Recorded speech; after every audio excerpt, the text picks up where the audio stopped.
Coming up on Sports Night. Men's basketball looks to get back on track versus Rutgers and Michigan. Women's basketball looks to keep their rank against Michigan State. And one of my favorite teams on campus, the wrestling team, and Ryan Deacon takes on Michigan State in a big duel. We have a packed show coming up for you tonight, so let's not waste any time. Do you want to do the honors, Andrew? It would be my pleasure, Matthew. It's Sports Night right now.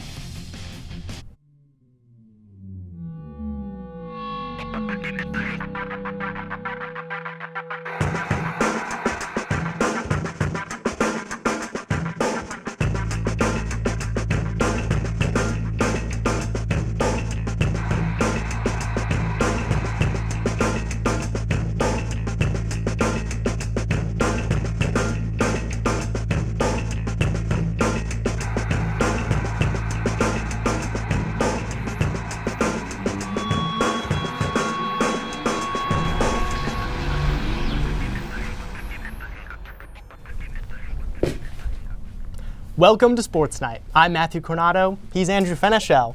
And Andrew, in sports this week, it's All-Star Weekend here in Chicago. It's exciting. It is exciting, but there's one notable snub on the team, your hometown hero, Bradley Beal. We're going to do this. We're really going to do this. It's our first time anchoring together, and this is what you're going to do? Look, I could spend the entire 30 minutes talking about why Bradley Beal should be an All-Star. He's averaging 29 a game. The Wizards are 7-5 in the last 12. He scored 30-plus in 12 straight games. Tell me Kyle Lowry's an All-Star over Bradley Beal?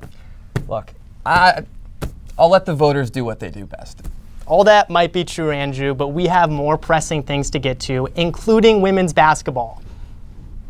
The women's basketball team had 2 games this week, one against Michigan State, and they are currently playing the University of Michigan in Ann Arbor.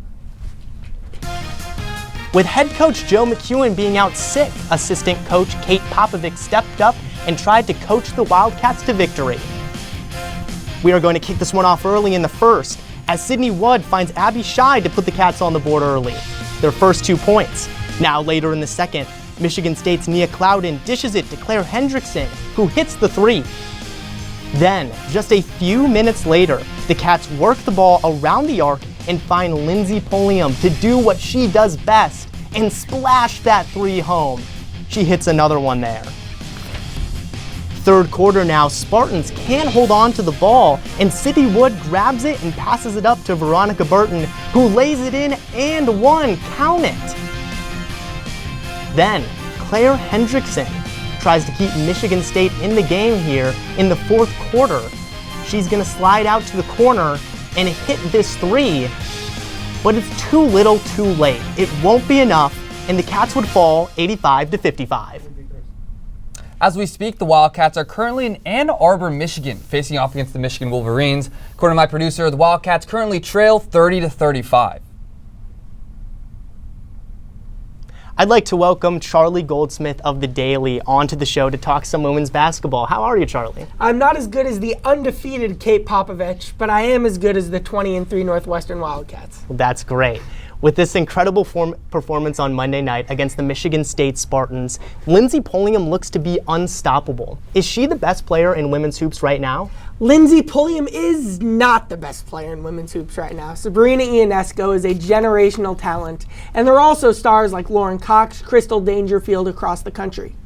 But still, Pulliam might be the best bet to drop 30 points in the Big Ten on any given night. She did it against Michigan State, as we just saw. She did it against Michigan last week. She might even do it tonight. Lindsey Pulliam's ability to hit from the perimeter, to finish at the rim, does so much for this Northwestern team. And she's the star power that has Northwestern at such a great start to its Big Ten season.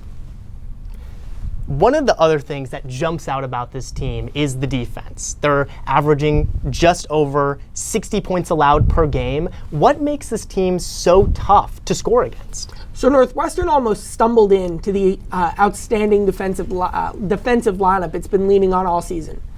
Guard Jordan Hamilton was Northwestern's starter since her freshman year. During her first 2 years of her career, she handled the ball every time. She guarded the opposing team's best guard. She did it all like a team starting point guard would. Then in November, she got hurt. She was in and out of the starting lineup, and Northwestern had to adjust. What they did was they put sophomore Sydney Wood into the starting lineup in Hamilton's place. What happened? Northwestern stumbled into one of the best defensive backcourts in the entire country. Wood and sophomore guard Veronica Burton have 2 of the best steal rates in the entire NCAA. The Northwestern runs its own modified version of a 2-3 zone, and Burton and Wood are good to get 4, 5, 6 steals a game. They've done it several times, getting steals in the last minute of a game to turn a game around and win it in Northwestern's favor. They've been stellar together, and it's been the reason Northwestern's won so many close games. With that stellar backcourt and looking forward to the Big Ten tournament, the Cats have the best road record in the conference. And is that going to help them when they play tough competition down in Indianapolis? Well, one of those games that Wood and Burton led Northwestern to a win with their backcourt defense was at Indiana. Back in January, Northwestern beat the 14th ranked Hoosiers on the road. They say that was the moment where they knew that we can beat anybody, anywhere. The hardest part of Northwestern's schedule is behind it, and the Cats emerged with an almost flawless record, 3 losses. Northwestern has proven that they're ready for this. Going into Big Ten play and now the end of Big Ten play, they've shown that when the Big Ten tournament comes, they can be a team playing until the final day. Well, thank you, Charlie, for that great analysis on the women's basketball team.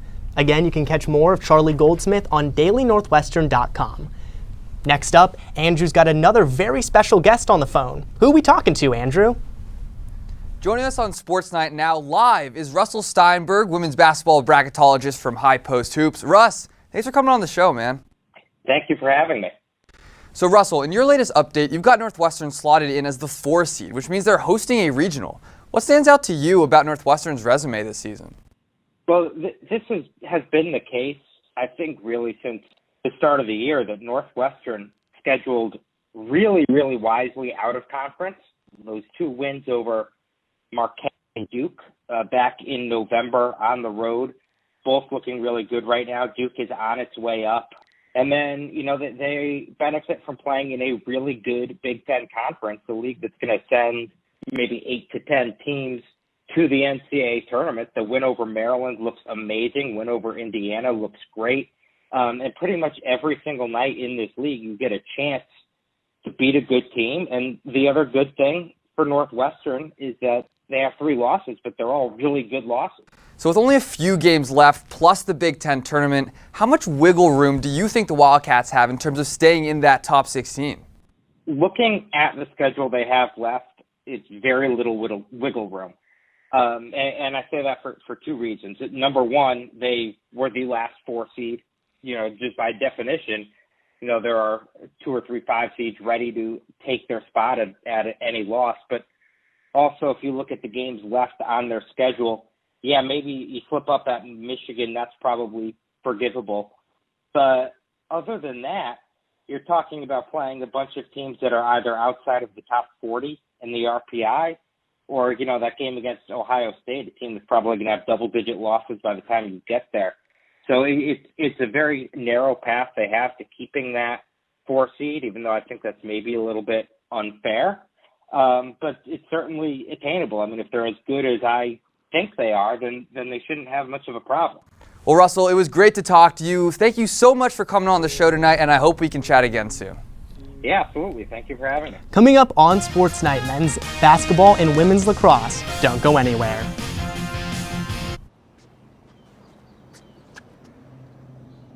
Here is my handle and here is my spout. When I get all steamed up, then I shout. Tip me over and pour me out. Oh. The smallest moments can have the biggest impact on a child's life. Cheers. Take time to be a dad today.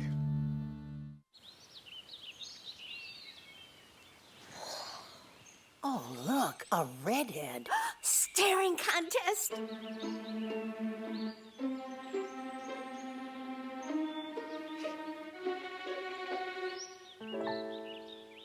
You still got it. I know. Come alive with the forest. The dad was cute. You were looking right at us. Visit discovertheforest.org to find a forest near you. A boy born in Joplin, Missouri was fascinated by anything with wheels and a motor. The odds of him winning both the Daytona 500 and the Brickyard 400 in the same year? 1 in 195 million. The odds of a child being diagnosed with autism? 1 in 68. I'm Jamie McMurray, and my niece has autism. Learn more at autismspeaks.org/signs. Wow, these are really good. You act surprised.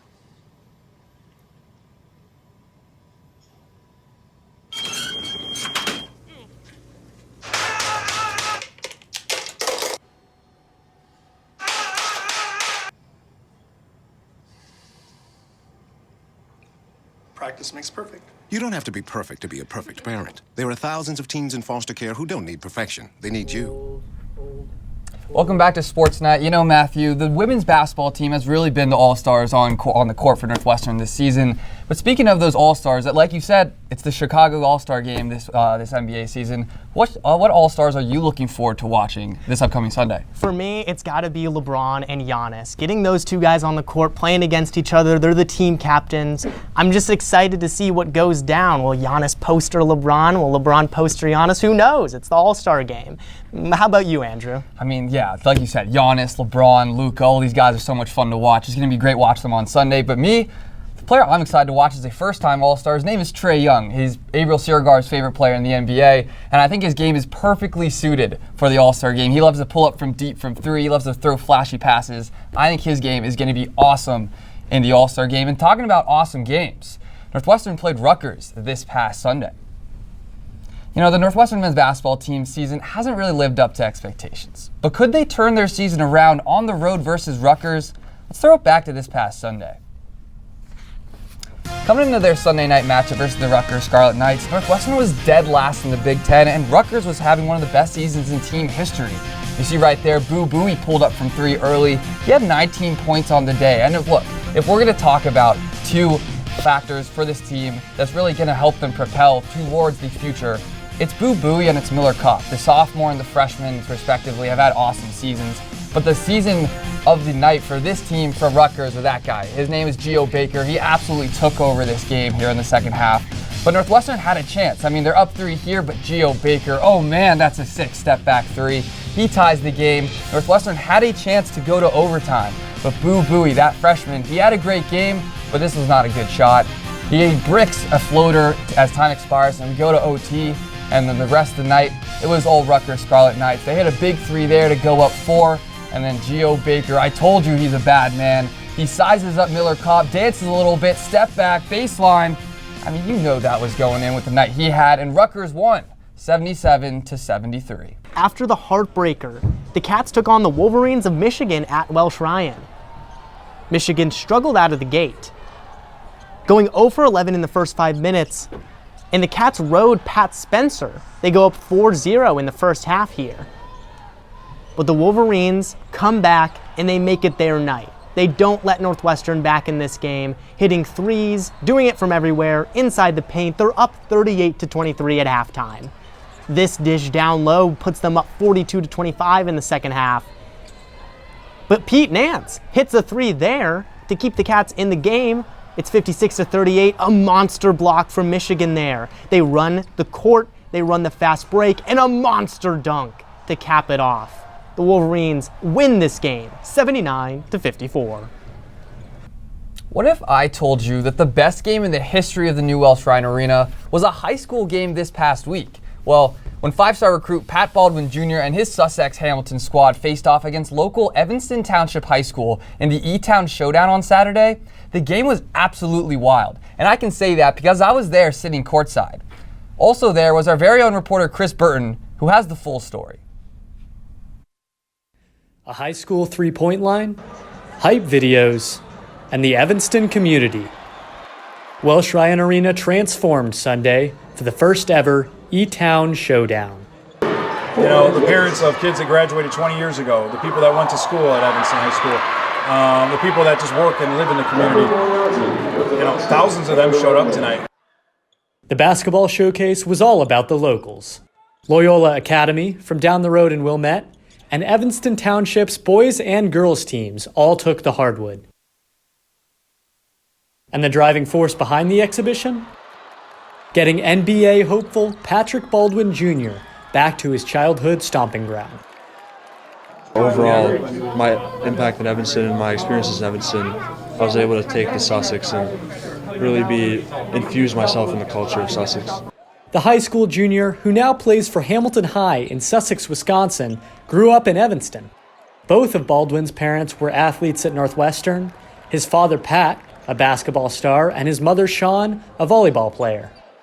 But in a triple overtime thriller, Baldwin's Hamilton fell 70-68 to Evanston Township, a team with Division I hopefuls of its own.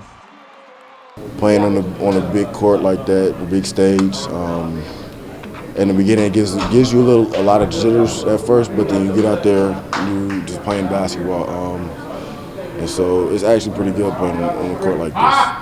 Could we see another showdown next year? Evanston is a incredibly basketball-rich community. Kids have a basketball in their hands at first, second grade, and so I think when you have a good product and you play in a phenomenal arena like this, I think people are going to come out. So we're looking forward to being back again. Welsh Ryan will be waiting. For Sportsnight, I'm Chris Burton. Huge shout out to my man Chris Burton for the awesome work on that story. Here's your Northwestern fact of the week. The top-ranked recruit in Wildcats history was Pete Nance back in 2018. He was 79th in the country according to ESPN. Baldwin, he's currently 3rd. His decision next year will be the most important recruiting moment in Northwestern sports history. Well, maybe second after Sportsnight recruit Avriel Siergar, but that's besides the point. Let's talk lacrosse. The women's lacrosse team had their season start this past week with games against Detroit Mercy and Duke. Let's see how they turned out. In the season opener on Friday for the women's lacrosse team, the Cats took on Detroit Mercy at Ryan Fieldhouse. In the first seconds of the game, the Cats get the ball quickly down the field as Megan Kinna dishes it to Lindsay McCone for the first goal of the game and the season. Minutes later, the Cats have another opportunity on offense. They get it in close, and Lindsay McCone gives the dump-off pass to Lauren Gilbert for the score. Before halftime, Hunter Chadwick is going to get a goal here to put Northwestern up 20-1, and the assist going to Allie Bergery. In the second half, the Cats are still looking to pile on the points with this goal by Maddie Balter, assisted by Kira Shanley. And NU is going to finish this rout of Detroit Mercy with a final score of 30-3. This past Sunday, number 3 Northwestern faced off against number 21 Duke in Durham, North Carolina. Junior Lindsay McCone pulled off a hat trick in the first half, and the Cats ended with the half with a score of 14-8, giving themselves a strong lead. But later in the game, Duke was able to pull it together in the final 8 minutes of the game by running a 6-goal streak. However, the Cats were able to pull ahead and keep their lead, finishing the game with a final score of 24-20. Now joining me is a familiar face for Sportsnight fans. It's Peter Warren of the Daily Northwestern. Peter, thank you so much for coming on the show. I always love to be here, Andrew, and today it's going to be a special day. It is going to be a special day because we have a special segment for you here on Sportsnight. You may be wondering, why is there a globe on desk? That's a great question. Well, if you know anything about Peter's work for the Daily, you know that this quarter he has a weekly column called Warren's World where he gives his opinion on something to do with Northwestern sports. So here's what we're going to do. We're going to go old Jimmy Fallon. We're going to give the globe a spin. You might see that there are names of Northwestern sports teams on the globe. Wherever your finger lands, you got to give a take on that team. How's it sound? Sounds like a great time. Let's do it. Let's do it. You're up first as the honored guest. All right. Sounds good. Let's give a little spin. And let's see. Oh, interesting. Golf. All right. Let's hear a golf take. Well, golf, as you can see, just put it right here. The golf team, both teams, men's and women, had a great weekend this past weekend. The men's team and the women's team, they both won their tournaments. This is going to be an exciting spring for both teams. I expect at least both teams to, at minimum, compete for the Big Ten championships. I expect both teams to finish at least top 2. And, I expect at least one of them to at least win the conference tournament. I totally agree. They opened up a new golf center this past week, actually, to the media, which is super cool to go and have a chance to look at. But I love these golf teams. How about I give it a shot now? You got it. All right. I know I don't have a weekly column, but I think I can at least give this globe a spin. Let's try it.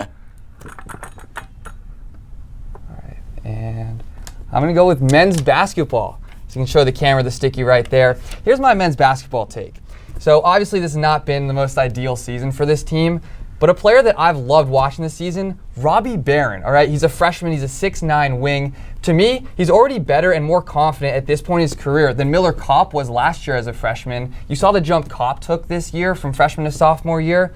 Well, I think Robbie Barron not only will take the same jump, but he's already better. He's shooting 43% from deep as a freshman. That's incredible. My take, Robbie Barron will finish his Northwestern career with at least one All Big Ten appearance. I mean, I like that. You mentioned Pete Nance earlier being the highest rated recruit. I mean, Robbie Barron was right behind him in the 2019 class. It's true. He's a guy with a lot of talent. I've liked what I've seen from him so far.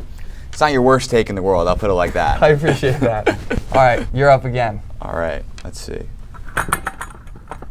This thing isn't breaking yet, which is great.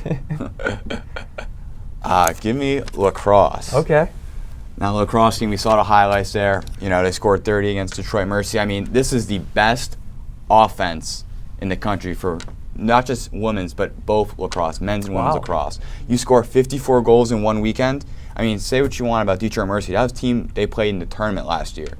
Duke is a very good ACC team. You score 54 goals combined in a weekend. I mean, that's incredible. This team, you know, you lose Selena Lasota, you think maybe there might be a drop-off.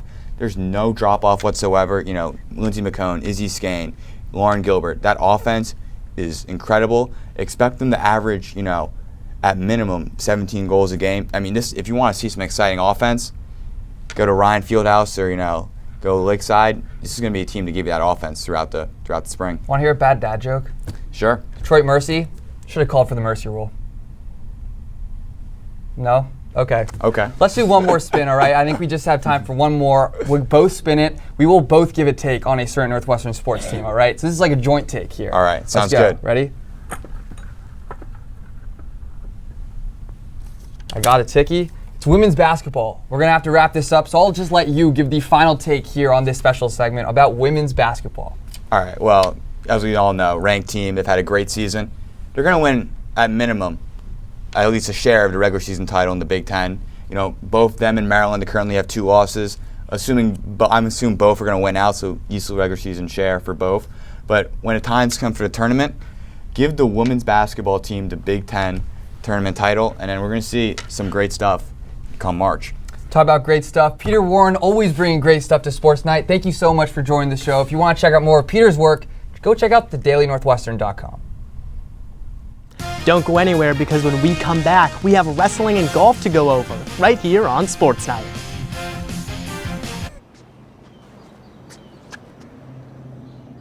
Here is my handle and here is my spout. When I get all steamed up, then I shout. Tip me over and pour me out. Oh. The smallest moments can have the biggest impact on a child's life. Cheers. Take time to be a dad today.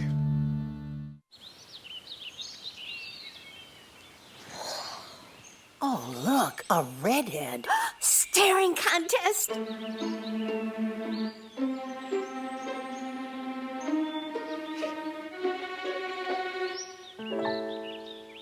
You still got it. I know. Come alive with the forest. The dad was cute. You were looking right at us. Visit discovertheforest.org to find a forest near you. A boy born in Joplin, Missouri was fascinated by anything with wheels and a motor. The odds of him winning both the Daytona 500 and the Brickyard 400 in the same year, 1 in 195 million. The odds of a child being diagnosed with autism, 1 in 68. I'm Jamie McMurray, and my niece has autism. Learn more at autismspeaks.org/signs. Wow, these are really good. You act surprised.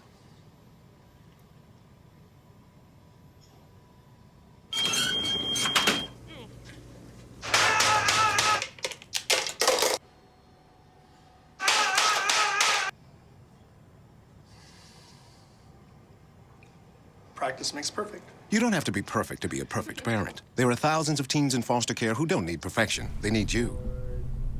Now, Andrew, one of my favorite parts of All-Star Weekend is the dunk contest. Everybody's. So I got to ask you, What's your pick? Who's your pick? I know Aaron Gordon might be the hot pick for this contest this weekend, but I'm going to go with Dwight Howard. All right, Superman is back in the building. Okay. I know Superman's back in the building for the dunk contest. He's having a resurgent season. I could see him taking the crown.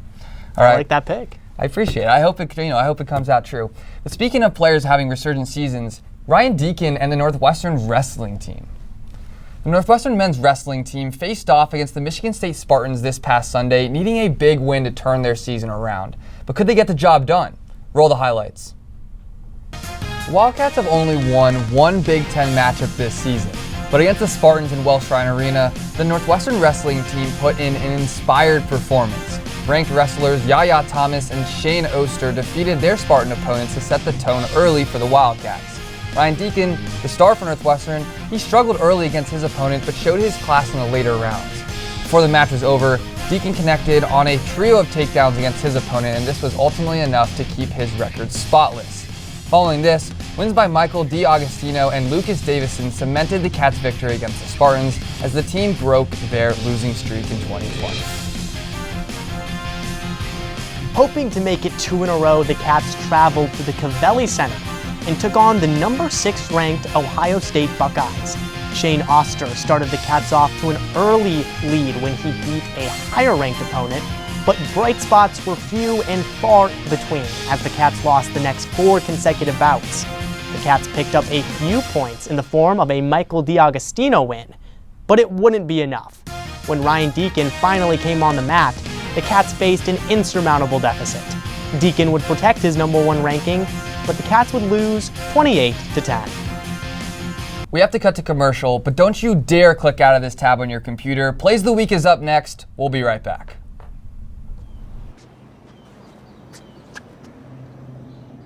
Here is my handle and here is my spout. When I get all steamed up, then I shout. Tip me over and pour me out. Oh. The smallest moments can have the biggest impact on a child's life. Cheers. Take time to be a dad today.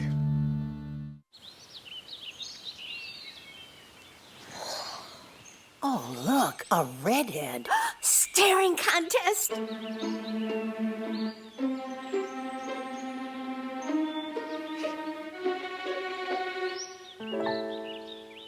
You still got it. I know. Come alive with the forest. The dad was cute. You were looking right at us. Visit discovertheforest.org to find a forest near you. You know, Matthew, All-Star Weekend always brings plenty of highlight reel plays to the airwaves, but also a lot of highlight reel plays occurred in Northwestern sports this past week. Let's roll the plays of the week. At number 3, it's women's lacrosse, and Lindsay McComb is going to shimmy behind the net, finding a cutting Lauren Gilbert for the score. And at number 2, you should know this name by now, Boo Booey pulling up like he's Steph Curry, hitting a deep 3 against Rutgers. And at number 1, it's going to be women's basketball, Sydney Wood with the steal. She's going to get the pass out in front of Veronica Burton, and 1. Count the basket. Unfortunately, that is all the time we have here tonight on Sports Night. Make sure to follow us on Twitter at NNN Sports and subscribe to our YouTube channel, also at NNN Sports. For Matthew Coronado, I've been Andrew Fenichel. Take care, and I'll see you next week.